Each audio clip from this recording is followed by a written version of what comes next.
하나님께서 오늘 우리들에게 주시는 말씀은 신약성경 마태복음 19장 20절의 말씀입니다. 그 청년이 이르되 이 모든 것을 내가 지켰사온데 아직도 무엇이 부족하니이까. 아멘.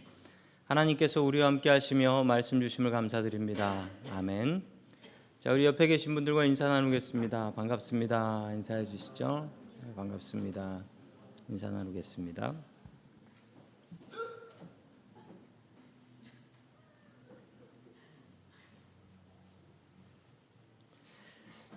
자, 아직도 무엇이 부족합니까? 라는 제목을 가지고 하나님의 말씀을 증거하겠습니다.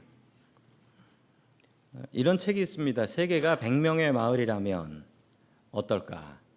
지금 세계 인구는 77억 명이라고 합니다. 60억 대도 한참 전에 지났어요. 77억. 너무 많으니까 어디서 누가 굶는지, 어디서 누가 죽는지 알 수도 없고 그렇게 관심도 없는 것 같습니다. 이 책은 만약에 100명이라면 100명이 한 마을에 살고 있다면 그 중에 20명은 배가 고프답니다. 그리고 그 중에 한 명은 굶어 죽기 바로 직전이라는 거예요.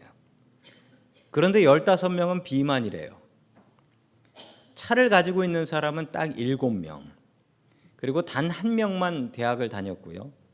컴퓨터를 가진 사람은 2명. 그리고 14명은 글을 읽고 쓰지 못한답니다. 들으시면서 나는 몇 등쯤 되나 한번 생각해 보셨습니까? 우린 참 복받은 사람인 것 같습니다.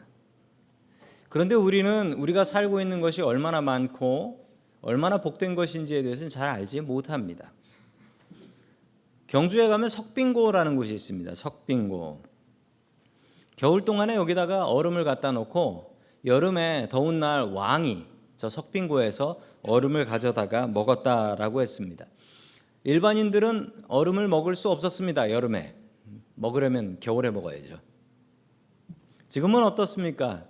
지금은 저 석빙고 보면서 우습다 생각하시는 분들 많으실 거예요. 왜냐하면 집에 냉장고가 있으니까요. 냉장고에 먹고 싶은 게 없지 냉장고가 없는 사람은 별로 없어요. 조선시대 때는 왕이 급한 연락을 하려고 하면 봉화나 파발을 이용했습니다. 지금은 봉화나 파발보다도 더 빠른 카카오톡이 있죠. 우리의 삶은 예전에 왕보다도 나은 삶을 살고 있습니다. 그런데도 불구하고 우리는 가진 것에 대해서 부족하다, 더 많이 가져야 된다. 그리고 다른 사람 가지고 있는 것 보면서 비교하고 질투하고 누가 시키지도 않았는데 스스로 불행해합니다. 무엇이 문제일까요? 오늘 하나님의 말씀을 통해서 포기를 배울 수 있기를 주의 이름으로 간절히 축원합니다. 아멘. 첫 번째 하나님께서 우리들에게 주시는 말씀은 영생을 소망하라 라는 말씀입니다. 영생을 소망하라. 세대가 있는데 사회학자들이 세대를 이렇게 구별을 합니다. 베이비 부머라는 세대가 있는데 1944년부터 64년, 그때는 전쟁 지나고 나서 아이들을 많이 낳았다고 했습니다. 그리고 X세대라고 하는 X제너레이션이 있는데 1965년부터 79년까지의 세대라고 합니다. 저는 X세대라고 해요. 밀레니얼이라는 세대가 있는데 1980년에서 94년에 태어난 세대를 밀레니얼이라고 합니다. Z세대라는 세대가 있습니다. 제너레이션 Z라는 세대가 있는데 1995년부터 지금까지 태어나는 아이들을 Z세대라고 합니다. 제너레이션 Z세대가 참 많이 다릅니다. 어떻게 다르냐면 그 특징을 이렇게 설명을 해요. 컴퓨터를 잘해서 스마트폰도 잘 쓰고 그래서 스마트폰으로 숙제도 해서 낸대요. 스마트폰으로.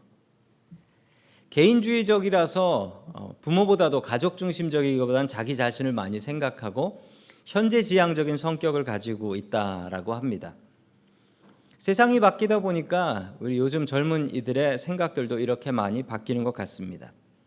그래서 이 젊은 사람들이 요즘 생각하는 이거 정말 맞다. 그 말이 모토가 있는데 YOLO라는 거예요. YOLO. You only live once.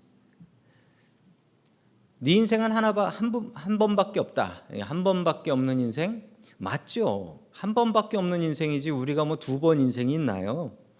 한 번밖에 없는 인생을 어떻게 살아야 되느냐? 저도 한 번밖에 없는 인생이기 때문에 이 인생은 주님 뜻을 위해서 살아야겠다라고 생각했는데 요즘 젊은 사람들은 한 번밖에 없는 인생이니 즐겁게 살아야 된다라고 생각을 합니다.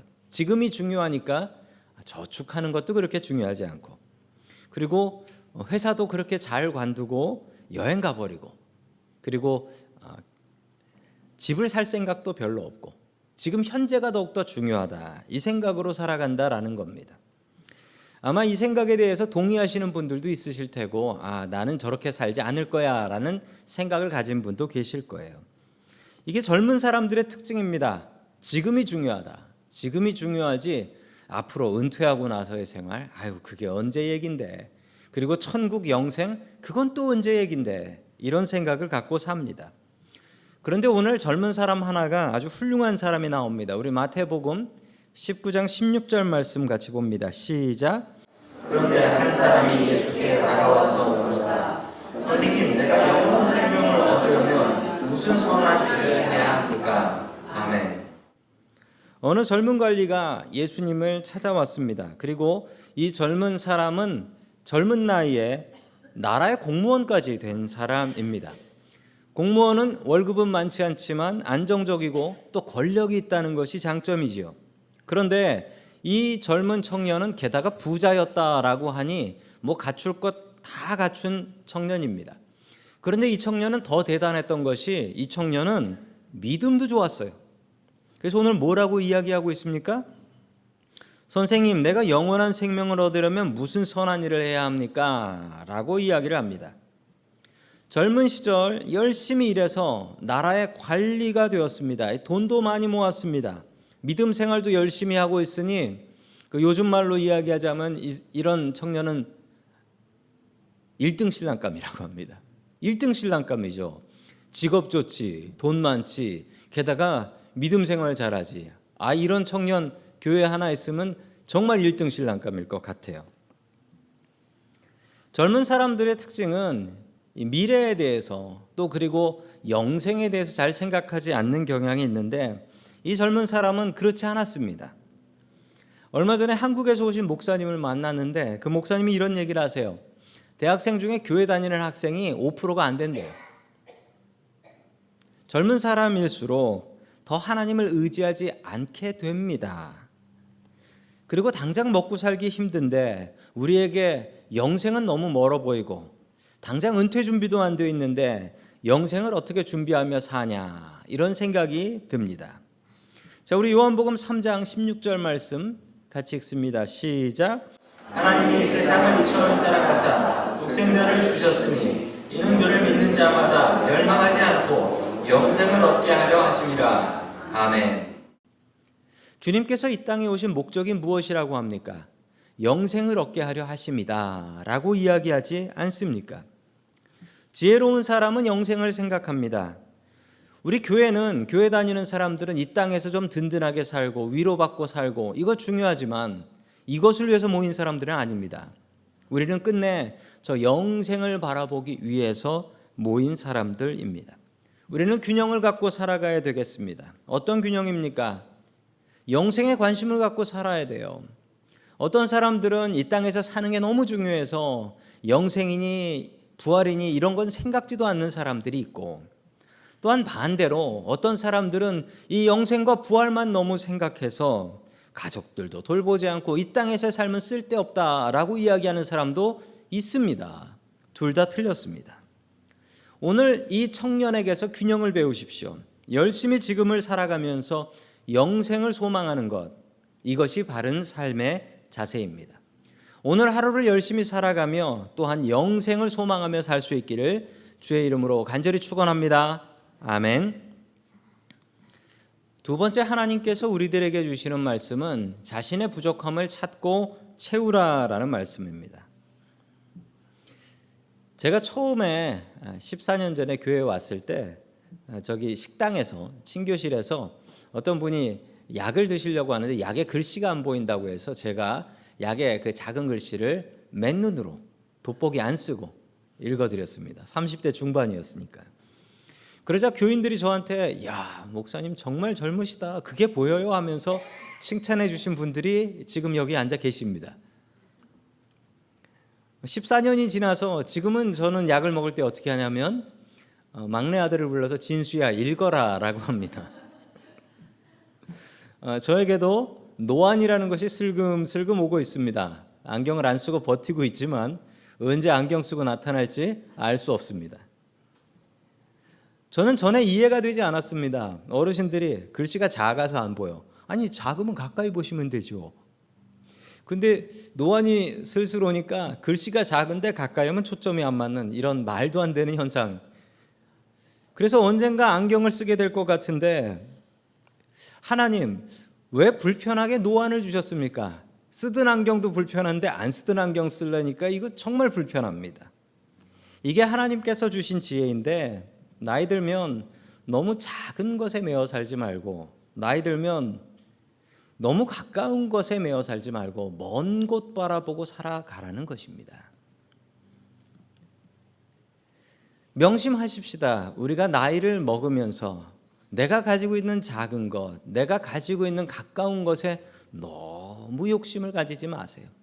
우리는 멀리 바라보아야 되는데 얼마나 멀리 바라보아야 되냐면 천국까지 바라보면서 사는 지혜가 우리들 가운데 있기를 축원합니다. 아멘. 이 젊은 청년은 예수님께 가서 이런 귀한 질문을 했습니다. 선생님, 내가 영원한 생명을 얻으려면 무슨 선한 일을 해야 합니까? 아까 이 질문을 보면 이 청년이 뭔가 잘못 생각하고 있다는 것을 알 수 있습니다. 첫째 줄에 나오는 선생님, 영원한 생명을 얻으려면 이건 너무 귀해요. 열심히 살아가는 청년이, 이 젊은 청년이 미래를 생각하며 영원한 생명을 생각하는 것은 너무나 귀한 것입니다. 그런데 그 다음 얘기는 좀 문제가 있습니다. 선한 일을 해야지 영생을 얻겠습니까? 이 말은 틀린 말입니다. 우리가 선한 일, 착한 일을 하면 천국 문이 자동문처럼 싹 열립니까? 이 청년은 천국은 선한 일을 하면 갈 수 있는 곳이라는 잘못된 생각을 가지고 있습니다. 우리는 분명히 성경을 통해 아는 것은 천국을 가는 것은 예수님을 믿는 믿음밖에 없다라는 것입니다. 이 청년은 천국 가는 자격증 받으러 온 사람 같습니다. 정말 이 일 하나만 하면 천국 간다라는 그런 일 없습니까? 봉사를 많이 하면 천국 갈까요? 봉사를 많이 하면 봉사 많이 하고 죽는 겁니다. 봉사를 많이 한다고 천국 가는 거 아니에요. 천국은 봉사하고 상관없어요. 천국은 선한 일하고 상관없어요. 우리 옛날 예수 믿기 전에 옛날 생각으로는 착한 일 한 사람 천국 가고 못된 일 한 사람 지옥 간다, 이렇게 알고 있습니다. 성경은 그렇게 가르치지 않아요. 성경은 믿음을 가지고 선하게 산 사람이 천국 간다 그래요. 믿음이 시작이에요. 믿음이 열쇠예요. 믿음 없이 선하게 살면 그 삶은 절대 천국 가지 못하는 삶입니다. 각 사람들마다 천국에 대해서 재미난 생각들을 갖고 사는 것 같습니다. 내가 만든 천국도 아니고 내가 가본 천국도 아닌데 사람들은 자기 나름대로 천국을 생각해요. 이슬람교에서는 천국을 어떻게 생각하느냐? 이슬람교에서는 천국에는 나이가 30살로 고정이래요. 그리고 15살 이하는 아무리 죄를 졌어도 애니까 천국을 보내준답니다. 그래서 아이들이, 그 이슬람 애들이 그 폭탄 재킷을 입고 자살 폭탄 테러를 하는 아이들이 대부분 15살 미만이라는 거예요. 왜냐하면 그렇게 죽어도 걔들은 천국 간다고 믿어요. 아무리 죄를 짓고 사람을 죽여도 천국 간다. 천국에는 혼자 사는 싱글이 없답니다. 그리고 순교한 사람은 처녀 72명과 같이 살 수 있대요. 아줌마도 아니고 처녀 72명. 근데 제가 이 얘기를 읽으면서 이게 거짓말인가 좀 확인을 하다가 이 얘기는 분명히 남자들이 만들어낸 얘기다라는 결론에 이르게 됐습니다. 이건 뭐 여자들의 천국은 아닌 것 같아요. 사람들은 각자의 마음으로 천국을 생각합니다. 우리가 믿는 기독교의 천국은 절대 착한 사람들 모인 곳이 아니에요.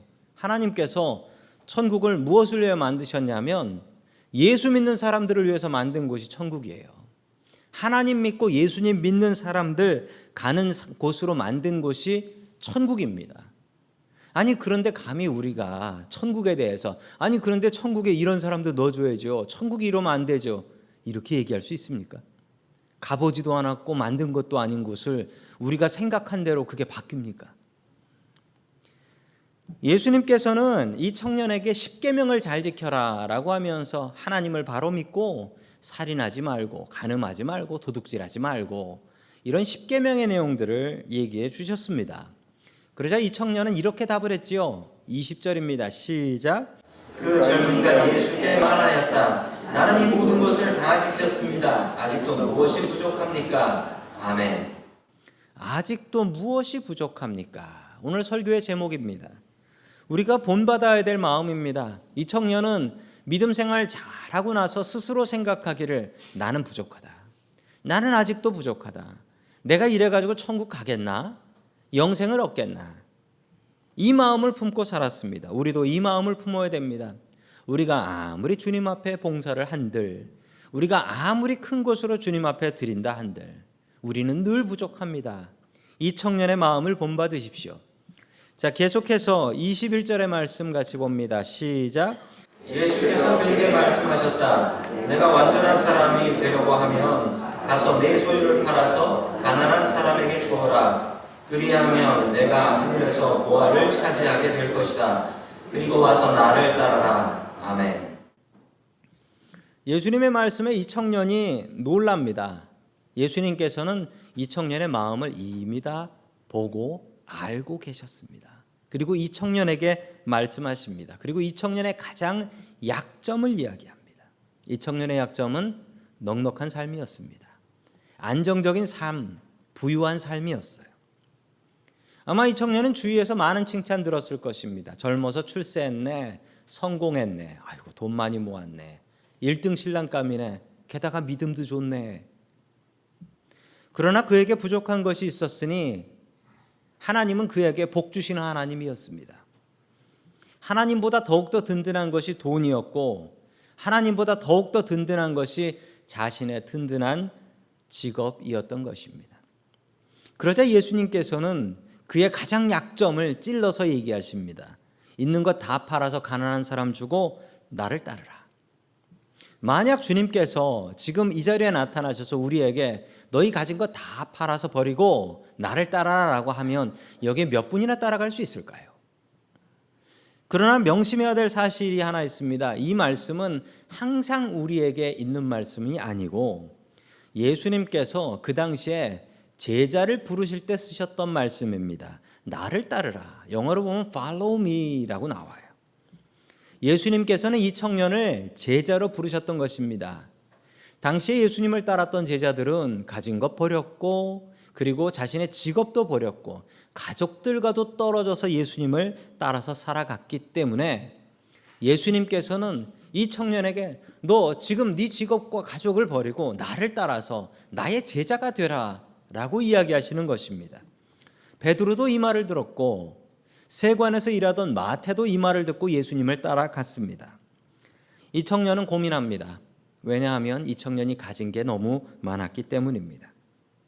이 청년은 12 제자에 들어갈 수 있는 이 놀라운 기회를 놓치고 돈과 편안한 삶을 따라서 떠나가게 됩니다. 이 청년의 믿음은 무엇이었을까요? 그리고 이 청년이 생각했던 영생은 무엇이었을까요? 이 땅에서의 평안한 삶, 이 땅에서의 넉넉한 삶, 그 삶을 천국까지 이어가고 싶었던 것은 아닐까요? 제 청년 때가 생각이 납니다. 제가 어렸을 적에 저희 어머니께서 저 목사 되라고 서원 기도를 하셨습니다. 저는 그 서원 기도 인정하지 않았습니다. 그러다가 저도 중학교 때 은혜 받고 목사 되겠습니다 라고 약속을 했습니다. 그런데 저에게 걸림돌이 있었으니 저는 가난하게 사는 게 너무나 싫었어요. 왜냐하면 제가 다녔던 교회 목사님은 너무나 가난했습니다. 목사님 댁은 그냥 예배당 옆이었어요. 그리고 목사님네 집에 애가 넷이 있었는데 그 그 넷이 있는 방이 있었어요. 그런데 그 방은 그 교회 학교에서 공부한다 그러면 나가라라고 하면 애들이 투덜대며 방을 비워주곤 했습니다. 그 삶을 보면서 야, 저렇게 살고 싶진 않다라는 생각이 들었고, 저는 신학대학원 책 다 사놓고 시험 준비 다 해놓고서 아니야, 이 길은 아니야 라고 스스로 생각하며 저는 군대를 갔습니다. 군대에 가서 공군에서 근무했는데, 이 공군은 저희 비행장에 활주로가 있는데, 활주로에 보면 주로 이제 전투기들이 날아다니는데 전투기들이 착륙하고 뜨고 그러는데, 그걸 보다 보니까 전투기 말고 차 한 대가 지나가요. 차 한 대가. 근데 이 차가 지나가면 그 대단한 전투기들이 꼼짝을 못하는 차가 있어요. 무조건 이 차를 따라가야 돼요. 이 차는 무슨 차냐면 항공기 유도 차량입니다. 저 1톤짜리 포터 차량인데 저 뭐 별것도 아닌 차가 계속 보시면 눈 아파요. 저게 항공기 유도 차량이라는 건데, 저 차가 앞에서 전투기를 따라가면, 전투기 앞에서 인도를 하면 무조건 전투기는 저 차를 따라가야 됩니다. 근데 저 차에 보면 영어로 써져 있어요. Follow me. 저걸 보면서 저는 이 성경 말씀이 생각이 나더라고요. 아, 주님께서 나를 부르시는데 내가 지금 여기서 뭘 하는 건가? 제 마음속에 부자 청년이 하나 앉아 있는 것을 발견했습니다. 넉넉한 삶, 안정적인 삶. 고민하다가 끝내 저는 목사의 길을 들어서서 지금 주님의 길을 가고 있습니다. 우리에게 부족한 것은 무엇인가요? 이 청년에게 분명히 배워야 될 것은 자신의 부족함을 찾고 채운 것입니다. 늘 고민하십시오. 이만하면 됐지. 이만큼 믿으면 천국 가겠지. 이만큼 주님 따라가면 되겠지. 주님 너무 가까이 따라가면 안 돼. 이 마음을 가졌던 청년. 이 마음을 본받지 마시고 이 청년의 늘 자신은 부족하다. 나는 조금 더 부족하다. 조금 더 채워야 된다. 이 마음, 이 부족함을 인정하고 채우는 마음을 본받아 갈 수 있기를 축원합니다. 아멘. 세 번째, 마지막으로 주님께서 주시는 말씀은 예수님을 위해서 포기하라라는 말씀입니다. 어느 훌륭한 피아노 교수님의 이야기입니다. 어떤 분이 이렇게 물어봤어요. 그 교수님한테, 정말 훌륭한 피아니스트가 될 학생은 알아볼 수 있나요? 학생이 입학을 하면, 대학에 입학하면 그 학생이 이 학생은 앞으로 정말 훌륭한 피아니스트가 되겠다, 이걸 알 수 있나요? 그랬더니 그 교수님께서 이렇게 말씀하셨대요. 알 수 없습니다 라고 얘기했대요.